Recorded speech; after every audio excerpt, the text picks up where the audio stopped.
Okay, let's talk about performance evaluations. They can be a real source of anxiety, confusion, or sometimes genuine growth. But getting them right, that's not just some HR task. It's absolutely crucial if you want to build a high-performing team and really a successful organization. So today, we're going to dive into a pretty powerful tool that can totally change the game. So think back to your last review cycle. Come on, be honest. Did it feel complete? Or did it feel like you were just getting one person's opinion? This is a huge pain point for so many managers and employees, and it's exactly the problem we're here to talk about solving. Let's just break this down visually for a second. Over on the left, you've got the old school way, a single top-down review, just the supervisor talking to their subordinate. The problem? It's naturally prone to bias. But then look at the right. That's the 360-degree review. This thing gathers feedback from peers, direct reports, supervisors, even clients, to create a much more holistic and, frankly, a much fairer picture of someone's performance. So here's our game plan for today. First, we're going to really dig into why that old system is flawed. Then we'll look at the full picture you get with 360-degree feedback. After that, I'll walk you through a step-by-step blueprint to implement it. We'll also cover the secret sauce to getting truly honest feedback. And finally, we'll get into the super important legal boundaries that every single manager needs to understand. Okay, first up, the flaw in the old review. Look, before we can build something better, we've got to be real about why the traditional way of doing things just isn't cutting it in today's workplace. A single perspective is just not enough anymore. So, what are we really talking about here? In simple terms, 360-degree feedback is a system designed to break us free from that very limited top-down view. By pulling in a whole range of perspectives, it basically democratizes the feedback process. It's about seeing an employee as a complete person, not just through the single narrow lens of their boss. All right, so we know what it is. Now let's get into why it's so dang powerful. We're moving on to seeing the full picture, and we're about to dive into the real, tangible benefits of this multi-source approach. The great thing is that these benefits all feed into each other. This isn't just about getting a fair assessment, though that's huge. This process actually builds a culture of transparency. It gives employees a kind of personal SWOT analysis, strengths, weaknesses, opportunities, threats, which is amazing for self-awareness. And all of that helps foster way better teamwork across the whole company. Okay, we've covered the what and the why. Now it's time for the how. This next part is your 360 implementation blueprint.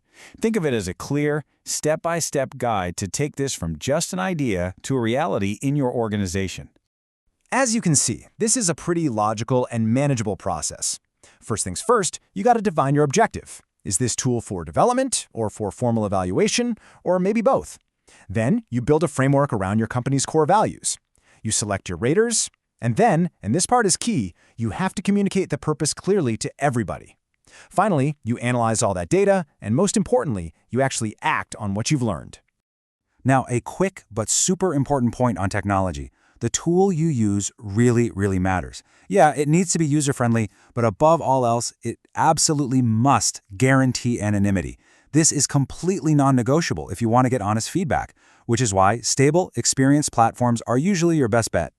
Okay, let's talk about what makes or breaks this whole thing. This section is all about the keys to honest feedback. These are the core principles that are going to determine whether the data you collect is genuinely useful or, completely worthless.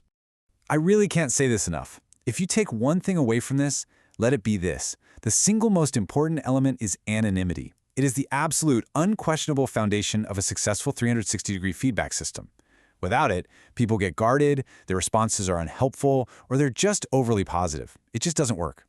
And this quote just hits the nail on the head. Think about it this way. Anonymity, where the person giving feedback isn't known, and confidentiality, where the results are shared carefully, they aren't just rules to follow. They are the very bedrock of the entire process. Without them, all the trust, credibility, and integrity of the system just crumbles. So, how do you actually get that good data? Well, it all boils down to asking the right questions. Your questions have to be crystal clear and directly relevant to the person's job. They need to be specific enough to get detailed answers, not just a yes or no. And this is critical. They have to be neutral. You can't ask leading questions that basically tell people how to answer. Here's a perfect example. Asking, does the individual handle work well is, well, it's pretty useless. It's so vague and subjective. But asking, how effectively does the individual manage their workload during high-pressure periods? Now that's a question. That gets you a specific, behavioral, and actionable response. See the difference? So you've got all this great feedback. Now what? Well, that's where SMART goals come in. You need an action plan. This framework makes sure your objectives are specific, measurable, achievable, relevant, and time-bound. It's how you transform that sometimes vague feedback into a concrete plan for real growth. And here's what that looks like in the real world. This goal isn't just get better at project management. Nope, it's a specific project with a specific deadline, and it's tied to a measurable business outcome, that 15% cost reduction. Now that is a goal you can actually track and achieve. Okay, we need to shift gears for a minute and talk about something really important: the manager's legal boundaries. This is all about understanding your role, your limits, and how to navigate those tricky disciplinary issues correctly and, of course, ethically. All right, everybody, lean in for this one. This is a critical warning for every single manager out there. Because misunderstanding your authority when it comes to discipline doesn't just hurt morale, it can have severe legal and financial consequences for both you and the organization. Let me be perfectly clear about this. As a manager, you are strictly prohibited from kicking off things like written warnings or formal hearings. That stuff is reserved for trained HR professionals. Your job is to identify a service level issue, and then your duty is to direct that employee to HR. That's it. Your authority ends right there. So, what do you actually say? Well, here's your script. Seriously, don't try to wing it. When you spot an issue, you say something just like this: "I've noticed some challenges. I believe it would be beneficial to discuss this further with our Human Resources Department." It's professional, it's supportive, and most importantly, it's legally sound. And if you're wondering why we're being so strict about this, well, it's because the cost of getting it wrong is just astronomical. We're talking about significant financial and legal penalties, not just a little dip in team morale. And here's the number you need to remember. An automatically unfair dismissal, which can happen if a manager oversteps their authority, can lead to a penalty of up to 24 months' salary.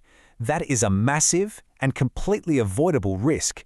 It just highlights why following the right procedure is absolutely non-negotiable. So I want to leave you with this one final thought. Take a hard look at your current system. Is it just a yearly chore to check a box and evaluate performance, or are you actually using it as a tool to build a more transparent, a more fair, and a truly high-performing culture? Because the 360-degree approach gives you the power to do exactly that.